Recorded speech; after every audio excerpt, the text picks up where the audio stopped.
Dear students, welcome to ePathashala.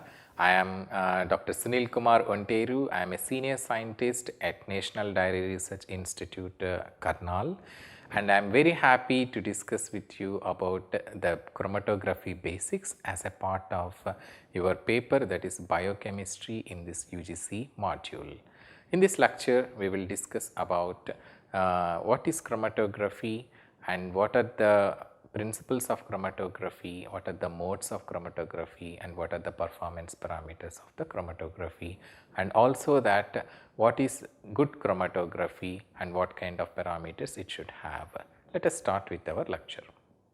In this slide, we can see a nice picture of the forest, and in this forest we have so many beautiful plants, and these plants we can easily recognize by looking this picture. That means our eye is acting as a detector to distinguish different plants. So, what is the knowledge in this? Here we can see that it is also one kind of chromatography. That means basically chromatography definition is the chroma means color and graphy means to write. So, here our eye can detect different colors of the plants in this slide. The objectives of today's lecture is to understand the basic concept and requirements of chromatography and to realize the performance parameters of a good chromatography. What is chromatography? The chromatography can be understood by this simple picture of different colors. It is in this mixture of colors, there are blue color, there are red color, there are navy blue color, different colors of balls are present. So, our main job is to separate these different balls into individual groups. This can be done by using the hand and also by using the eye. That means our hand is acting as a separator and our eye is acting as a detector. So, here we no need to use different kinds of instruments. We can simply use our hand and eye and separate the mixture of the balls into individual groups. So, this is also nothing but a kind of a chromatography. So, the chromatography can be easily defined as it is a separation technique that uses the size, shape, chemical properties or charge of the molecules in a sample to separate the sample into its constituent components. So, it is often used to detect one or a number of components in a complex mixture. So, what is chromatogram? Chromatogram is nothing but a visual graph or picture obtained from the chromatography experiment. So, in this slide you can see that there are two peaks, that means each peak representing one particular compound. So, that means we are separating here two compounds and two compounds are represented by two peaks. This kind of picture is called as chromatogram. In this slide, you can see that there is one person who is making fruit juice by using different components, and these components are simulating to the chromatography requirements. Let us see, the first one is a kettle. The kettle contains the water. That means the kettle is acting as a reservoir for the mobile phase, and the water which is coming from the kettle, it is a mobile phase, and the spoon which is regulating the speed of the mobile phase, it is acting like a pump. And the next one is, you can see the sieve. Sieve is a physical material and it is nothing but a stationary phase which can separate the larger molecules from the smaller molecules. So, basically here the fruit juice making, we are separating the larger molecules like fruit pulp with the smaller molecules like which can go into the liquid state. So, that is the separation of the two kinds of molecules based upon the size. So, this here the sieve is acting as a stationary phase, and finally you can see the mug, and this mug is a simple collector. So, it is similar to the fraction collector. So, this is one analogy of showing the fruit juice making in this particular slide. So, in this slide here let us see exact HPLC or other chromatography components. Here you can see the mobile phase reservoir and a pump and a sample injection valve, and also a column containing stationary phase and a detector, and from detector we can have recording device which can record the chromatogram picture, and finally a fraction collector, that means it is collecting similar molecules into different fractions. So, as you have seen in the previous slide that the fruit juice making components are nothing but similar to the components of these highly sophisticated chromatography components. Stationary phase is made up of solid particles or solid particles coated with a liquid. So, these solid particles should have a specific properties. What are those specific properties? Let us see that.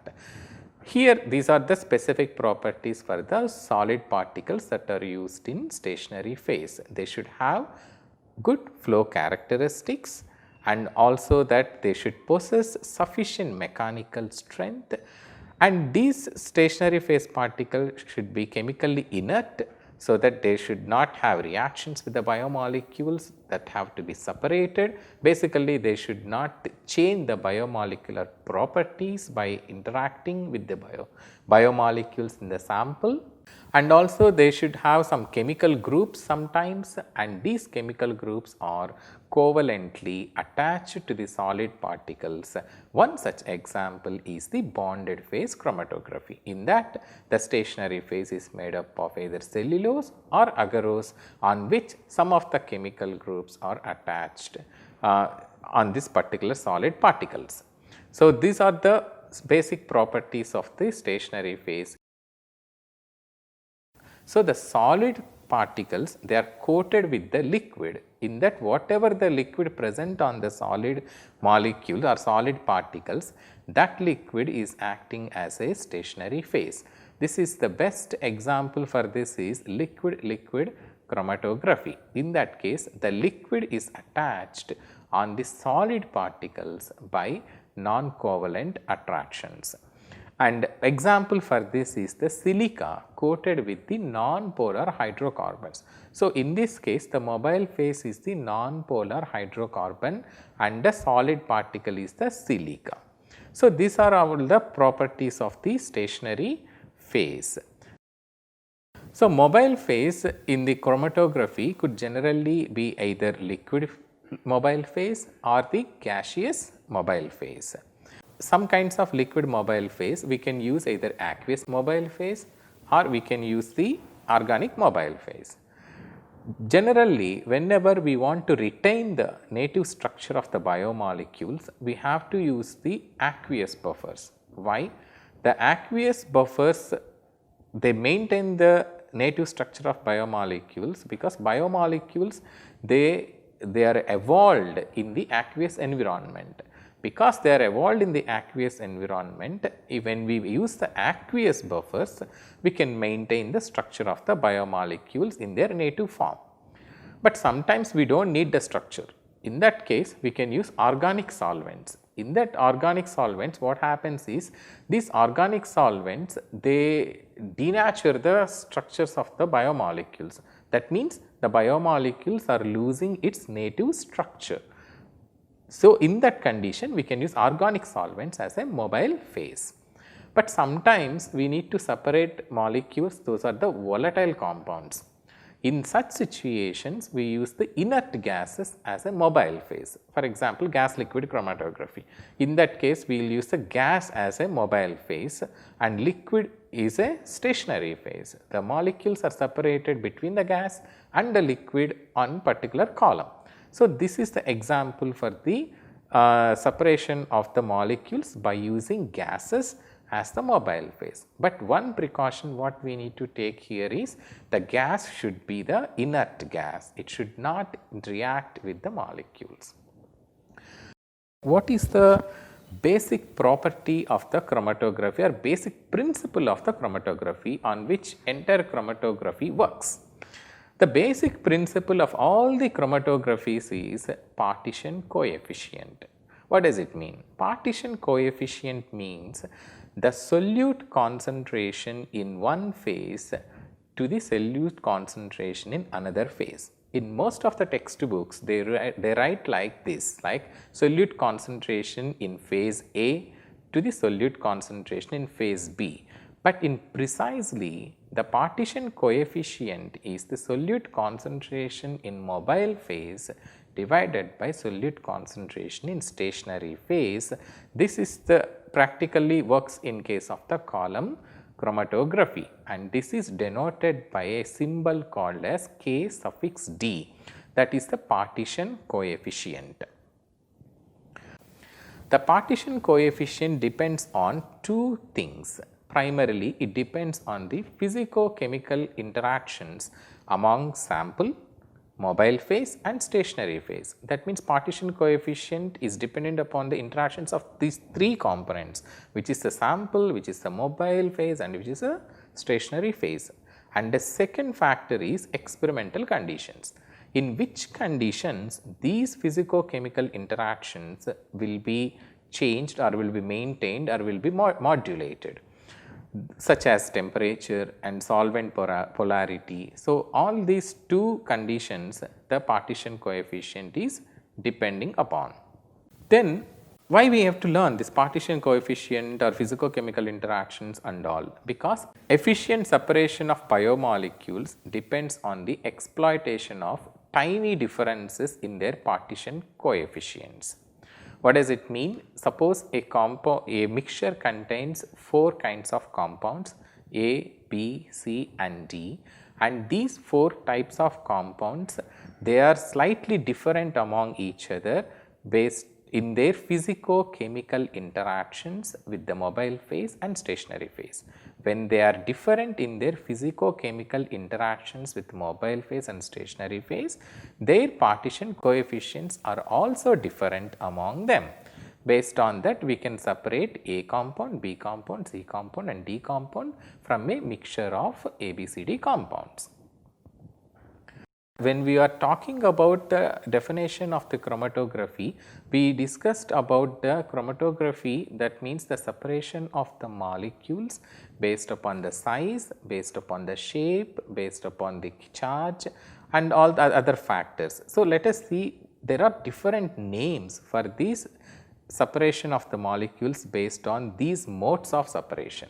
What are those things? The first one is the solubility. Suppose when we are separating two different kinds of molecules based upon their solubility, that kind of chromatography is called as partition chromatography. Suppose some molecules, they are different in their adsorption. You all might be studying that what is adsorption. Adsorption means some molecules, they have the tendency to attach on the surface of something that are column, that is called as adsorption. So, if any molecules, they are different in their ability to adsorb on the surface, and based on that property when we are separating the molecule, that kind of chromatography is called as adsorption chromatography. And if you separate the molecules based on the size, and that kind of chromatography is called as size exclusion chromatography, or if we separate the molecules based on the attraction between opposite charges, then we call it as a ion exchange chromatography. Or if we are separating based upon the biospecific interactions with a specific ligand, then that is called as affinity chromatography. Affinity means biospecific interaction, that is affinity. So, if we are separating molecules based upon the biospecific interactions, such kind of chromatography is called as affinity chromatography. Till now we have discussed about the basic principle of chromatography and the modes of chromatography. Now we will discuss about the performance parameters of chromatography. We should know about the performance parameters of chromatography, especially when we use different columns. Why we need to know is, suppose once we replace one column with the another column, then we have to know whether the replaced new column, whether it is acting similarly to the previous column or not. This is one of the advantages. It is not only that, for any kinds of chromatography there should be performance parameters. So, let us discuss what are the performance parameters of the chromatography in general. So, in this slide we will discuss about the performance parameters of chromatography. Performance of chromatography is merely separating the individual or required compounds from a sample without overlap with other compounds in measured quantities. So, there are basically 7 parameters to determine the chromatography performance, and these parameters are mainly useful to compare different columns in chromatography as we just discussed. And what are these 7 performance parameters? The first one is the retention of the solute, and next one is the retardation factor of the solute, and the resolution, and peak broadening, theoretical plates in column, capacity factor, and peak symmetry. Let us discuss all these 7 performance parameters one by one. Let us start with retention of the solute in the next slide. Retention of the solute is measured either by retention time or retention volume. Retention time means it is simply how long a solute is present in a column during chromatography separation. Retention volume means it is the volume, total volume of the eluent, that means the mobile phase that is coming out of the stationary phase, that is passed out of the column while detecting a solute. The relationship between the retention volume and retention time is like this. If you see in this picture, here there is an equation that VR equals to F multiplied by TR. That means VR is the retention volume and TR are the retention time and F is the flow rate. The flow rate is in the form of milliliter per minute. So, basically retention time is simply how long a solute is present in the column during chromatography. So, based on the, if you know the retention time, we can calculate retention volume. If you know the retention volume, we can calculate the retention time. Let us see in the next slide the same thing in a chromatogram manner. In this chromatogram, you can see that 3 peaks in this particular slide. The first peak represents the solvent peak, or otherwise the volume for this solvent peak is called as void volume. Void volume means volume required for the solvent or the mobile phase to pass unretained, means without any retention into the column, and it is passing through the column and eluted out. That means volume of the column plus injection valve plus tubing minus volume of packaging material in the column, that is called as void volume. Basically the void volume is the space between the stationary phase particles. When the fluid is moving from the mobile phase reservoir to entire stationary phase through the tubes, that is called as void volume. The first peak in most of the chromatography, we will get one particular peak, that is the solvent peak, and the volume represented by solvent peak is called as void volume. You can see that next 2 peaks, each peak represents one particular solute. The first peak represents the solute 1, the second peak represents the solute 2. The volume for the elution of the solute 1 is called as V1, and the volume related to the elution of the solute 2, that is called as retention volume 2. And if you see in this picture again W1 and W2, which are the width of the peaks at the base, and W1 is the width of the peak 1 and W2 is the width of the peak 2. The peak areas in each peak indicates the quantity of the solute in an analyzed sample. So, all these kinds of indications we can calculate by observing only a particular chromatogram, like what is the retention volume, what is the retention time, and what is the width of the first peak, or what is the width of the second peak, or what is the area of the first peak, what is the area of the second peak. By this we can identify what is the amount of that particular compound present in one particular sample, or what is the amount of another compound that is present in the particular sample. The second performance parameter is retardation factor of the solute. The retardation factor of the solute is majorly useful in case of the planar chromatography like paper chromatography or thin layer chromatography. So, retardation factor or RF factor is defined as a ratio between the rate of movement of the solute to the rate of movement of the mobile phase.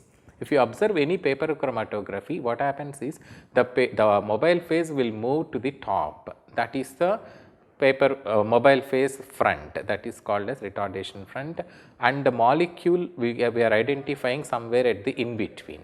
So, the ratio of the molecule movement, the distance to the distance of the mobile phase, if so many compounds they are differ in this ratio, based on that we can separate the molecules on the planar chromatography.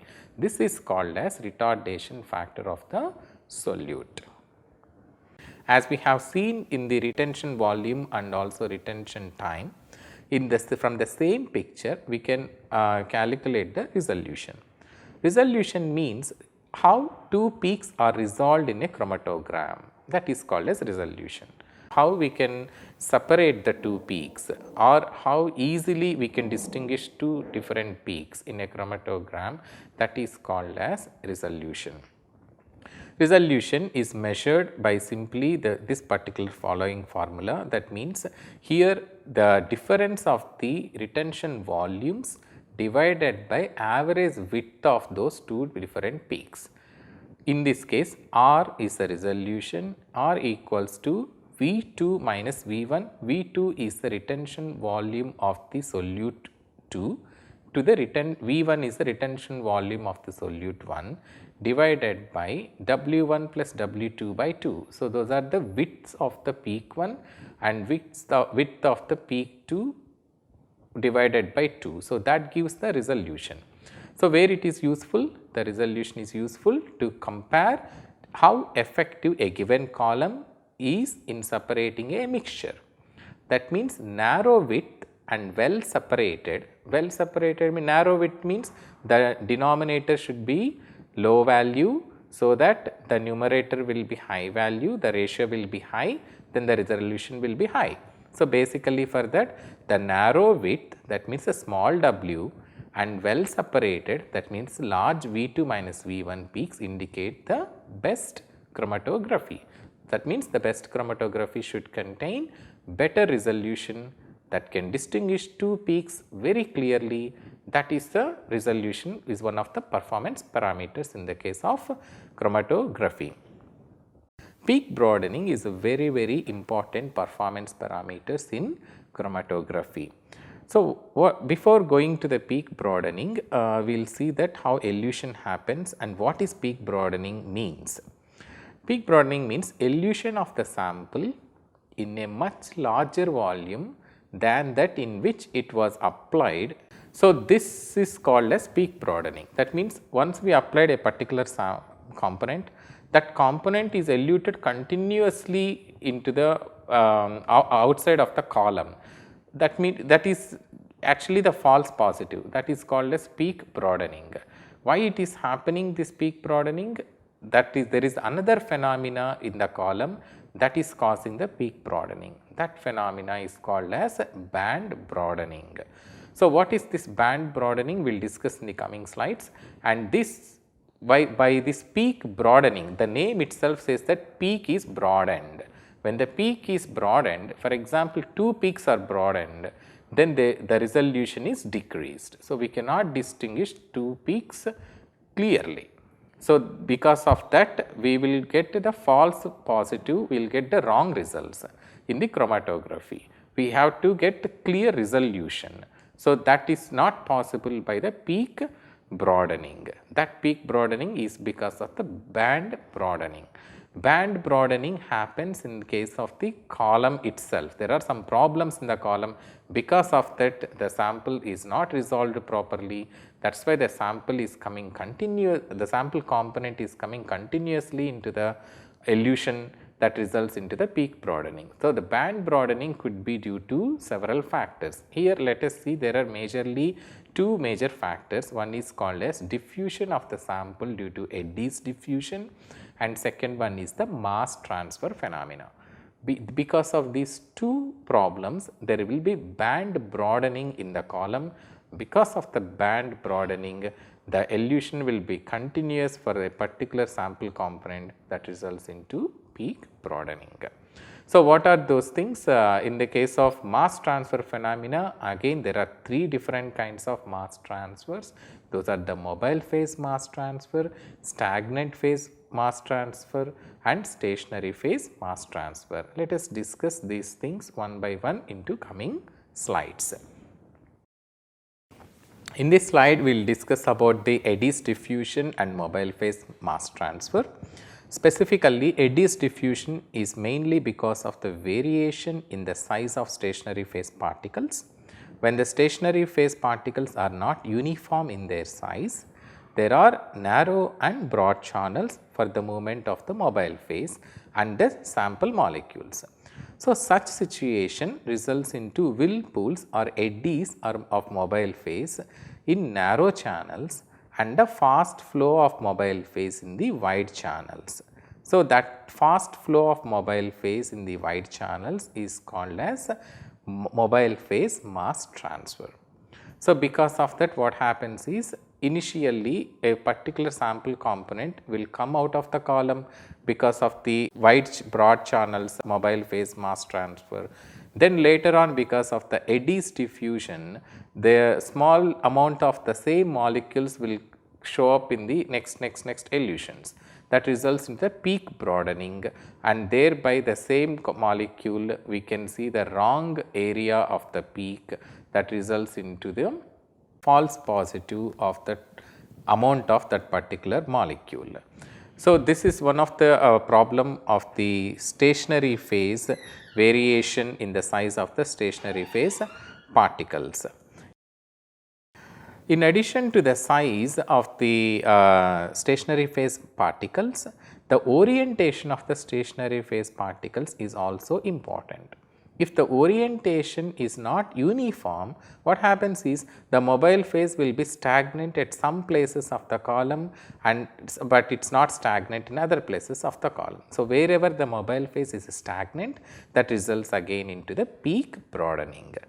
Sometimes there is a damaged the stationary phase. If the stationary phase particles are damaged, the mobile phase can be trapped into damaged stationary phase particles. When the mobile phase is trapped into the damaged stationary phase particles, they will come after some time along with the particular molecule, that results into again peak broadening.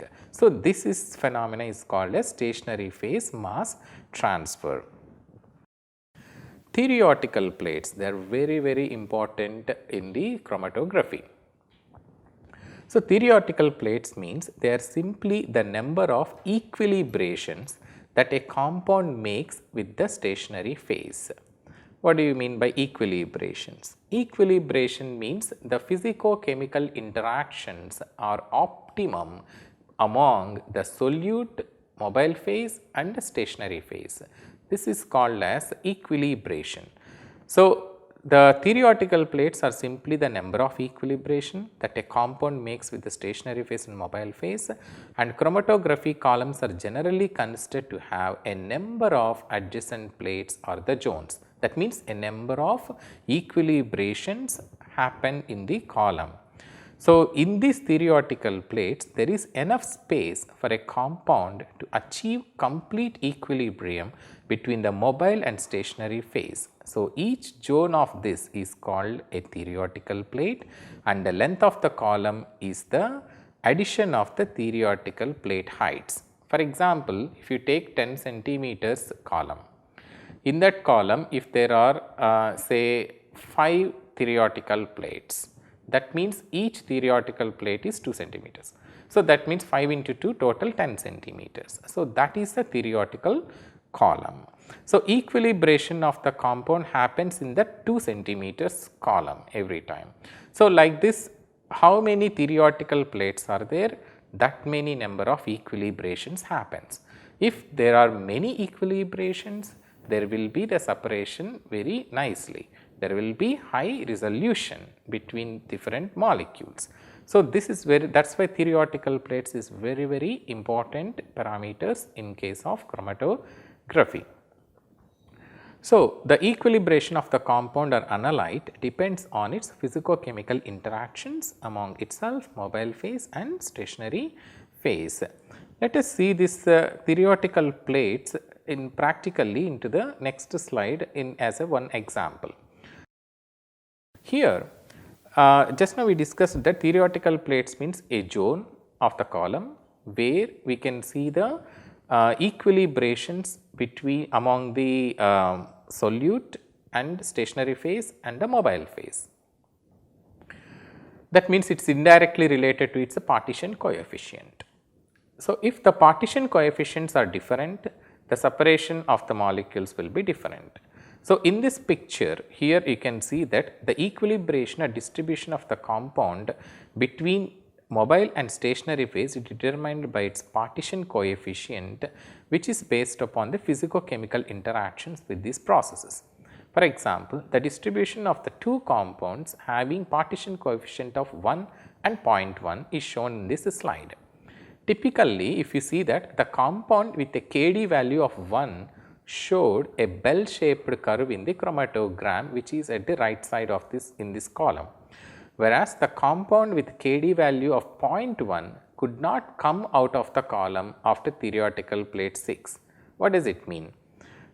If for example, if you see a compound containing Kd of 1, that means in every theoretical plate 50% is distributed to stationary phase, 50% is distributed to the mobile phase. In the next theoretical plate again 50%, 50%. When the mobile phase is moving one by one, so basically we will get a bell shaped curve. At the center you will get maximum concentration, at the two extremes you will get the minimum concentrations. But if you take another compound which has the Kd values of 0.1 means out 0.9 is present in the stationary phase, 0.1 is present in the mobile phase, or 1 part is present in the mobile phase, 9 parts are present in the stationary phase, or 10 parts are present in the stationary phase. So, by that, by the 6th theoretical plate, nothing is coming into the mobile phase because everything is attached to the stationary phase. So, that is the difference between the two compounds having differences in their partition coefficients. So, based on this example, I have told in the previous slide the definition of the partition coefficient as the solute concentration in the mobile phase divided by solute concentration in the stationary phase. In the next slide, we will see that what is the effect of the number of theoretical plates on the separation of the peak or the peak width. So, because when more number of theoretical plates are there, more equilibrations happen, so that we can separate the molecules very effectively. When we can separate the molecules, why we can separate molecules very effectively? Because the molecules are different based upon their partition coefficients. When there are many equilibrations, there is a more chance of the partition coefficients to capture. That is why we can separate the molecules. So, theoretical plates in column, the more number of theoretical plates, the better resolution of the solutes. So, this can be calculated by these two formulas. The first formula is number of theoretical plates equals to 16 multiplied by retention time divided by width square. In this slide, we will discuss about the number of theoretical plates and their effect on the width of the peak, thereby the resolution of the particular solutes in a chromatography. So, the number of theoretical plates can be calculated by two different formulas. If you see in this case, the n equals to 16 multiplied by a ratio square. That ratio is the ratio between the retention time and the width. The width is at the base of the peak, but if you modify the another formula, that is n equals to 5.54 multiplied by retention time by half of the width of the peak square. So, by either of this formula we can calculate the number of theoretical plates in a column. So, this is very interesting, right. Suppose when you do the chromatography and we got the peaks, and by looking the chromatogram we can tell that what is the number of theoretical plates present in that particular column. If you see in this picture on the right hand side, a particular peak which has a broad peak, that peak contains broad width. When there is a width is large, and in that case the number of theoretical plates is less, the n equals to 10. If the width is decreasing, then the number of theoretical plates are increasing. In the second peak, you can appreciate n equals to 100, where the width is less in number or the width is short. When the width is short, then what happens is that denominator is less, so the numerator will be high, so the n equals to 100. And in the third peak, when you see the width is further reduced and the n is increased to 1000. So, what we understand here, by looking the chromatogram itself, we can calculate the number of theoretical plates in a column by considering the width of the peaks. So, the number of theoretical plates is directly related to the surface area of the particles in stationary phase. Why? The number of theoretical plates depends upon the physico-chemical interactions of the molecules and also stationary phase and also that mobile phase. That means how many equilibrations happens. Based on that, the number of theoretical plates we can determine. So, plate height equals to the length of the column divided by number of theoretical plates. If more number of theoretical plates, there will be height of the plate, theoretical plate is small. So, there will be the more equilibrations. Different length of the columns may have same number of theoretical plates, or same length of the columns may have different number of theoretical plates. Basically, the small h leads to, that means small height leads to better chromatography separation. The empirical relationship between the plate height and flow rate. Here you can see not only flow rate, with other factors which are affecting the peak broadening in case of chromatography. So, the empirical relationship is H equals to, H is the plate height equals to A plus B by V plus C multiplied by V. Here A is the eddy's diffusion, which is also affecting the peak broadening. B is the longitudinal diffusion, that means diffusion along with the direction of flow, and V is the flow rate of mobile phase, and C is the mass transfer effects. This is called the empirical relationship. We will discuss about this relationship by using a specific curve that is called as Van Demeter curve. So, based on this Van Demeter curve, it is basically a relationship between the flow rate and the theoretical plate height. If you see in this picture, we can see majorly three kinds of lines. One is a horizontal line, one is the linear line, one is the curvy line, and another one is the red curvy line. Let us discuss one by one here. If you see the A, which is the horizontal line, the A is the eddy's diffusion.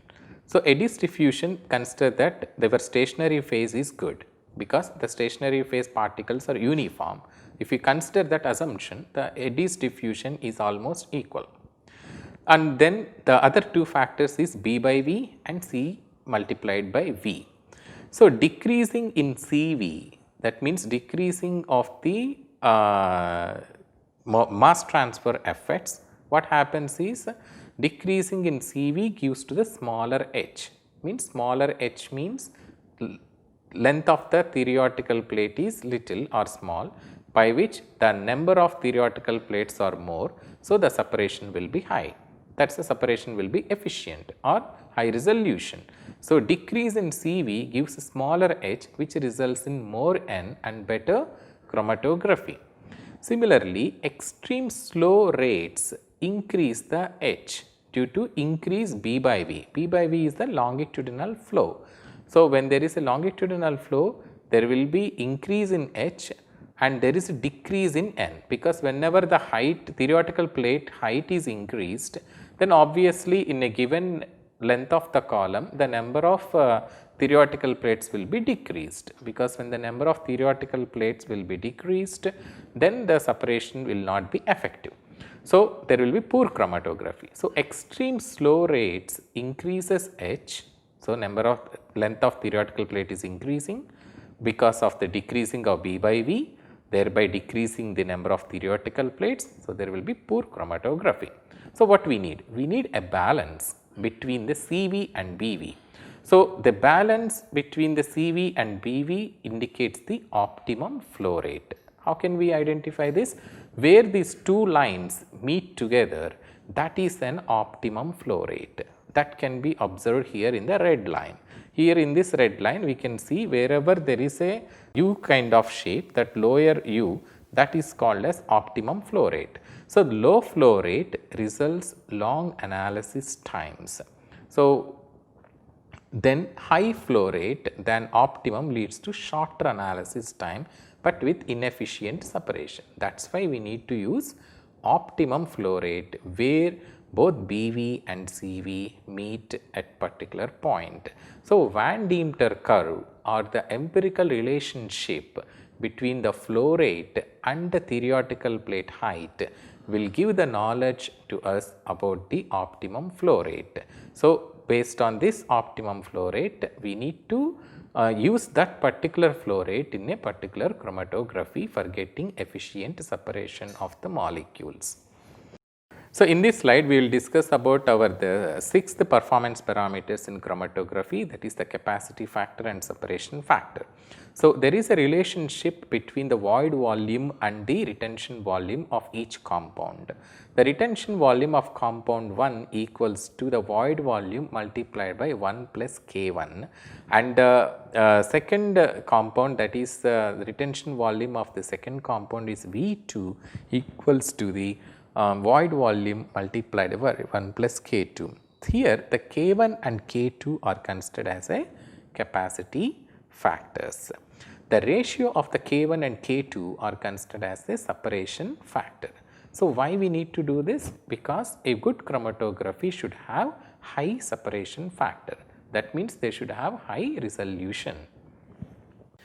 Whenever we see in the chromatogram, we will get different peaks. In most of the column chromatography, we will get the different peaks, and these peaks generally they should have an ideal peak in a Gaussian curve or the normal curve without any overlaps. That is very ideal conditions. Deviations from the normal curve is very common in practical chromatography due to nonlinear flow rates and gradient elution methods. So far, we have discussed about all the performance parameters one by one. There are the 7 performance parameters, but we will discuss in the next slide that what is the significance of these performance parameters. Here I am writing clearly about the significance of the performance parameters. So, overall these performance parameters depend primarily on physical interactions between sample components and stationary phase. Hence, these can be used to compare different chromatography systems like HPLC and ion chromatography, as well as different sample components like peptides and sterol derivatives, and also between two different columns. So, that is about the performance parameters of the chromatography. And in the last slide, we will see that what is the good chromatography, what kind of performance parameters a good chromatography should have. So, in this slide I am summarizing all the performance parameters, what are their properties to be present for a good chromatography. So, good chromatography needs high resolution, a large number of theoretical plates in a column, a low plate height, and high values of the separation factor. So, whatever may be the chromatography, if it has all these kinds of 4 important qualities, then that chromatography is a good chromatography. So, thank you very much for this listening this particular lecture on basics of chromatography. Dear students, overall we have discussed today about basics of chromatography, and also in that particularly we discussed about what is chromatography, what is the principle of chromatography, and what are the modes of chromatography, and what are the performance parameters of the chromatography. I hope you all enjoy this lecture and you might have understood clearly that what is good chromatography, what kind of parameters such good chromatography should have. Thank you very much for this opportunity to share this particular topic with you.